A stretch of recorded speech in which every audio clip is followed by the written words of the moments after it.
Di sini terdapat 6 unsur intrinsik tersebut. Yang pertama ada tokoh, lalu alur, yang ketiga latar, yang keempat tema, yang kelima gaya bahasa, dan yang terakhir ada sudut pandang. Nah, dalam unsur intrinsik pada novel Gadis Pantai, yang pertama adalah tokoh. Dalam novel Gadis Pantai terdapat 10 tokoh dengan berbagai karakter yang bervariasi. Karakter-karakter tersebut pada akhirnya merupakan representasi karakter dari subjek kolektif tertentu. Adapun subjek kolektif yang dimaksud dalam novel Gadis Pantai yaitu gadis pantai itu sendiri, bapak, ibu, kepala kampung, kakek, bujang, Bendoro, Agus Rahmat, Mardinah, dan Doel pendongeng. Namun dalam novel Gadis Pantai terdapat 2 karakter yang menonjol, yakni gadis pantai tersebut ia mempunyai berbagai sifat yaitu penurut, penakut, pemrotes, penyayang, polos, dan juga pengalah. Sifat-sifat tokoh gadis pantai tersebut merupakan aspek gambaran penjelas kedudukan gadis pantai sebagai anggota subjek kolektif masyarakat marginal. Sifat penurut salah satunya merupakan sifat khas masyarakat marginal yang identik dengan diperintah. Selanjutnya, karakter yang menonjol pada novel Gadis Pantai ini yaitu karakter Bendoro. Ia memiliki sifat yang kasar, pengancam, kejam, sombong, pengatur, dan juga keras. Penggambaran karakter Bendoro yang cenderung negatif merupakan konkretisasi wujud tokoh yang mempunyai peran antagonis dalam novel ini yaitu novel Gadis Pantai tersebut. Yang kedua ada alur. Novel ini memiliki alur yang maju dengan 4 bagian atau 4 babak. Dalam babak pertama menceritakan perkenalan tokoh yaitu si gadis pantai yang bahkan tidak dijelaskan namanya karena dalam keseluruhan novel pengarang merujuknya dengan gadis pantai. Di awal babak pertama, gadis pantai diperkenalkan sebagai gadis berusia 14 tahun dengan kulit langsat, tubuh kecil yang mungil, dan mata agak sipit yang menjadikannya bunga kampung nelayan. Gadis pantai dinikahkan dengan Bendoro atau priayi yang tinggal di kota Rembang. Lalu pada babak kedua menceritakan setelah setahun gadis pantai menjadi istri dari Bendoro. Pada babak ini diperdalam lagi mengenai karakter dari gadis pantai yang semula pada awalnya sangat takut kepada Bendoro. Kini gadis pantai mendapati dirinya merindukan suaminya yang memiliki banyak pekerjaan di luar. Lalu dalam pertengahan hingga akhir babak ini terdapat konflik di mana adanya pencurian uang milik gadis pantai yang berujung pada pemecatan Mbok sebagai pelayan gadis pantai. Lalu pada babak ketiga hanya berisi tentang perjalanan gadis pantai bersama Mardinah dan kusir dongkarnya. Sesampainya di desa, akhirnya gadis pantai dapat kembali melihat orang tuanya dan juga warga desanya yang ia rindukan. Dalam pertengahan babak ini adalah konflik baru di mana Mardinah merupakan orang suruhan Bendoro yang ditugaskan untuk membunuh gadis pantai agar Bendoro memiliki istri baru. Lalu pada babak keempat, akhirnya gadis pantai kembali ke kediaman Bendoro. Didengarnya mengenai pembajakan di desa nelayan. Gadis pantai yang diminta untuk merahasiakan kejadian ini dari Bendoro menjadi kalut dan terpaksa berbohong kepada Bendoro. Nah, dari novel ini diketahui perkembangan karakter gadis pantai dari yang awalnya gadis polos tidak tahu apa-apa, yang takut kepada Bendoro, lalu hadir rasa kasih sayang dan hormatnya kepada Bendoro sehingga ia menumpukan hidupnya kepada Bendoro.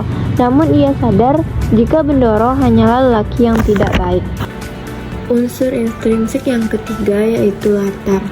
Ada beberapa tempat yang terdapat dalam novel Gadis Pantai karya Pramudia Anantatur ini. Yang pertama yaitu di kampung nelayan, yaitu kampung tempat gadis pantai lahir, tumbuh, dan hidup di sana. Yang kedua adalah kota Rembang. Kota Rembang merupakan kota tempat Bendoro tinggal dan gadis pantai dibawa setelah menikah. Yang ketiga ada rumah gubuk, yaitu rumah tempat gadis pantai tinggal bersama Bendoro suaminya. Yang keempat ada gedung besar, yaitu gedung tempat Bendoro tinggal dan gadis pantai dibawa setelah menikah. Latar suasana dalam novel Gadis Pantai ini yaitu memiliki suasana cerita yang berbeda-beda. Ada masa sedihnya, ada masa tegangnya, mengharukan, dan juga ada masa gembiranya. Selanjutnya ada tema.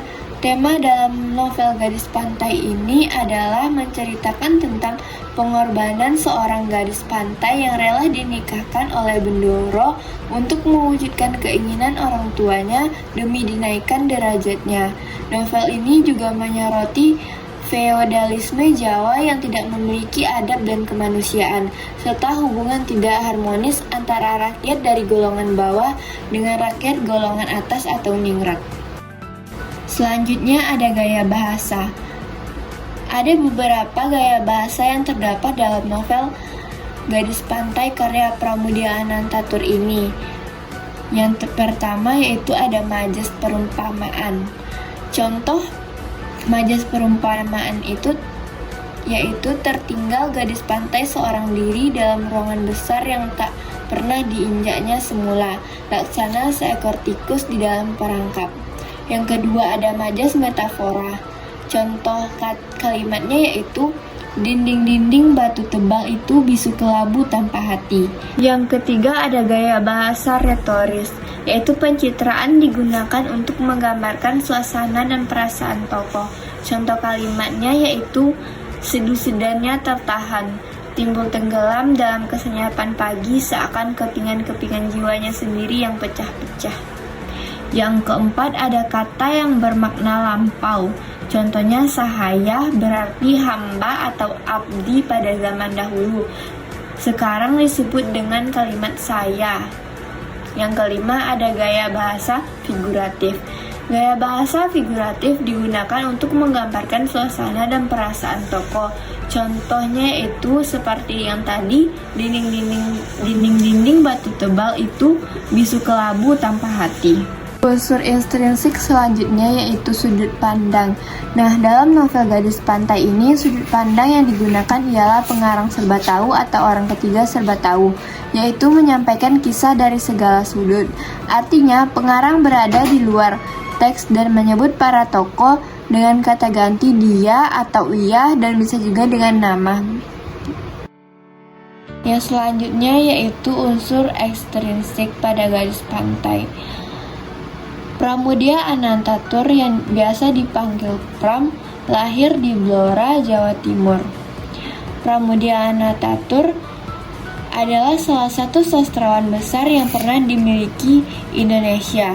Putra sulung dari seorang kepala sekolah Institut Budi Utomo ini telah menghasilkan lebih dari 50 karya dan diterjemahkan dalam 41 bahasa asing. Pram yang pernah bekerja sebagai juru ketik dan korektor di kantor berita atau LKBN Antara semasa pendudukan Jepang, memantapkan pilihannya untuk menjadi seorang penulis. Ia telah menghasilkan artikel, puisi, cerpen, dan juga novel, sehingga melambungkan namanya sejajar dengan para sastrawan dunia. Karya-karya Pram yang penuh dengan kritik sosial membuatnya sering keluar masuk penjara. Pram pernah ditahan selama 3 tahun pada masa kolonial dan 1 tahun pada masa Orde Lama.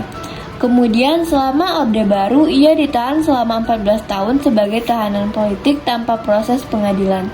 Pada masa kemerdekaan Indonesia, ia mengikuti kelompok militer di Jawa dan seringkali ditempatkan di Jakarta di akhir perang kemerdekaan. Ia menulis cerpen dan buku sepanjang karir militernya dan di penjara Belanda di Jakarta pada tahun 1948 dan 1949. Pada 1950-an, ia kemudian tinggal di Belanda sebagai bagian program pertukaran budaya, dan saat kembali, ia menjadi anggota Lekrah, organisasi sayap kiri Indonesia. Beberapa karya Pram dilarang untuk dipublikasikan karena dianggap mengganggu keamanan negara pada masa pemerintahan Presiden Soekarno maupun Soeharto. Misalnya pada 1960-an ia ditahan pemerintahan Soeharto karena pandangan pro-komunis Tiongkoknya. Bukunya yang berjudul Huaqiao di Indonesia dicabut dari peredaran dan ia ditahan tanpa pengadilan di Nusa Kambangan di lepas pantai Jawa, dan akhirnya di Pulau Buru di kawasan timur Indonesia. Meskipun demikian, Pram mendapat banyak penghargaan dari lembaga-lembaga di luar negeri. Potret kehidupan Pram yang dibenci di negeri sendiri tetapi dihargai di dunia membuatnya tetap optimis dan tidak pernah berhenti untuk berkarya. Ketika Pramudia mendapat Ramon Magsaysay pada 1995, diberitakan sebanyak 26 tokoh sastra Indonesia menulis surat protes ke Yayasan Ramon. Beberapa dari tokoh-tokoh tersebut yaitu Taufik Ismail, Muchtar Lubis, dan H.B. Jassin. Tokoh tersebut protes karena Pram tidak pantas untuk menerima penghargaan Ramon tersebut. Dalam berbagai opini-opini di media, para penanda tangan petisi 26 ini merasa sebagai korban dari keadaan pra 1965. Mereka menuntut pertanggungjawaban Pram untuk mengakui dan meminta maaf akan segala peran tidak terpuji dan pada masa paling gelap bagi kreativitas pada zaman demokrasi terpimpin. Semenjak Orde Baru, Pram memang tidak pernah mendapat kebebasan menyuarakan suaranya sendiri dan telah beberapa kali dirinya diserang dan dikeroyok secara terbuka di koran. Sampai akhir hayatnya, ia aktif menulis walaupun kesehatannya telah menurun akibat usianya yang lanjut dan kegemarannya merokok. Tepatnya pada tanggal 27 April 2006, kesehatan Pram memburuk. Ia didiagnosis menderita radang paru-paru, penyakit yang selama ini tidak pernah dijangkitnya. Ditambah komplikasi ginjal, jantung, diabetes. Upaya keluarga untuk merujukkannya ke rumah sakit tidak membawa banyak hasil. Malah kondisinya semakin memburuk dan akhirnya meninggal pada 30 April 2006 di Jakarta. Selanjutnya, nilai-nilai yang terdapat dalam novel Gadis Pantai. Terdapat beberapa nilai atau unsur yang dalam novel Gadis Pantai karya Pramudia Anantatur tersebut. Yang pertama, unsur sosial. Terdapat stratifikasi sosial. Stratifikasi sosial merupakan pengelompokan masyarakat sesuai dengan kelas atau status sosialnya. Stratifikasi sosial dapat menjadi pemicu konflik dalam masyarakat karena adanya pembeda dalam kelompok masyarakat, yaitu status sosial teratas dan status sosial terendah. Seperti kutipan berikut ini. Yang jelas, saya bukan berasal dari kampung. Apa hinanya orang kampung? Setidak-tidaknya dia sebangsa kuli. Itu merupakan percakapan antara Mardina dan gadis pantai. Mardina menganggap rendah masyarakat kampung. Mardina yang berasal dari golongan priayi merasa lebih unggul bahwa dirinya tidak berasal dari kampung. Yang kedua, ada kemiskinan. Kemiskinan merupakan rendahnya taraf hidup yang disebabkan karena kurangnya modal sehingga mengakibatkan rendahnya pendapatan yang diterima oleh masyarakat. Berikut ada data mengenai kemiskinan yang terdapat dalam novel Gadis Pantai tersebut. Kami orang-orang miskin saja, setahun sekali makan nasi, biasanya kami makan jagung. Kami tak mampu sediakan apa-apa pada Bendoro Putri. Cuman sekali ini saja kami sediakan makanan. Kutipan data ini menunjukkan bahwa kemiskinan yang dialami masyarakat kampung nelayan sangat terlihat jelas. Masyarakat kampung nelayan jarang memakan nasi, bahkan mereka hanya setahun sekali untuk memakan nasi. Kebutuhan hidup masyarakat kampung nelayan tergantung pada laut, karena laut merupakan surga untuk menyambung kehidupan mereka. Yang ketiga, ada tolong-menolong. Tolong-menolong merupakan sikap yang perlu ditanamkan dalam kehidupan sehari-hari untuk membantu kesulitan orang lain. Berikut ada datanya, yaitu aku sakit, Mbok, bawa aku ke kamar mandi. Diulurkannya kedua belah tangannya minta dibangunkan. Wanita itu meraihkan lengannya di bawah tengkuk gadis pantai, mendudukkannya, merapikan rambutnya yang kacau balau, membenahi baju dan kainnya yang lepas porak-poranda, menarik-narik spray berkerut sana-sini. Data ini menunjukkan perilaku tolong-menolong terbukti pada sikap Mbok yang membantu gadis pantai ketika ia sakit.